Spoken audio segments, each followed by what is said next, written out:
পিছিয়ে গেল খসড়া ভোটার তালিকা প্রকাশের দিনক্ষণ। 9 ডিসেম্বর খসড়া ভোটার তালিকা প্রকাশের কথা জানিয়েছিল নির্বাচন কমিশন, কিন্তু এখন জানা যাচ্ছে 9 তারিখে খসড়া ভোটার তালিকা প্রকাশ হবে না। আরো একবার জানাবো এই মুহূর্তের বড় খবর, খসড়া ভোটার তালিকা প্রকাশের দিনক্ষণ পিছিয়ে গিয়েছে। বিস্তারিত বলবেন আমাদের প্রতিনিধি রুমা পাল, টেলিফোনে রয়েছেন। জানাও রুমা। দেখো, 7 দিন পিছিয়ে গেল খসড়া ভোটার তালিকা প্রকাশের দিনক্ষণ। 9 ডিসেম্বরের বদলে এবার 16ই ডিসেম্বর প্রকাশিত হতে চলেছে খসড়া ভোটার তালিকা।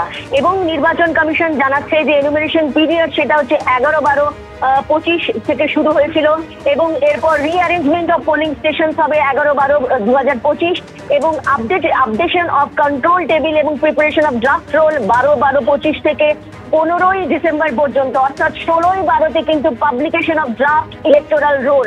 7 দিন পিছিয়ে গেল, 9 ডিসেম্বর প্রকাশ হওয়ার কথা ছিল, 16ই ডিসেম্বর কিন্তু প্রকাশিত হচ্ছে।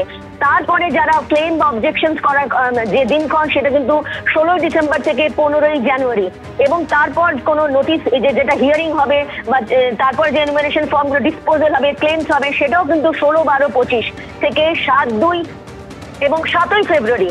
অর্থাৎ বুঝতে পারছো যে 7 দিন পিছিয়ে গেল খসড়া ভোটার তালিকা প্রকাশ। বারবার যে বলা হচ্ছিল যে এই দিনক্ষণ পিছিয়ে দেওয়ার কথা, যদিও নির্বাচন কমিশন সেই কি কারণে পিছিয়ে দেওয়া হলো সেটা উল্লেখ করেনি, কিন্তু স্পষ্টতই বোঝা যাচ্ছে যে বারবার যখন বলা হচ্ছিল বিএলওদের তরফে, একাধিক রাজনৈতিক দলের তরফে যে এইটা একটু পিছিয়ে দিন বা সময়সীমা বাড়ানো হোক, সেক্ষেত্রে বোঝা যাচ্ছে যে খসড়া ভোটার তালিকা প্রকাশ যেটা 9 ডিসেম্বর হওয়ার কথা ছিল, 16ই ডিসেম্বর প্রকাশিত হচ্ছে।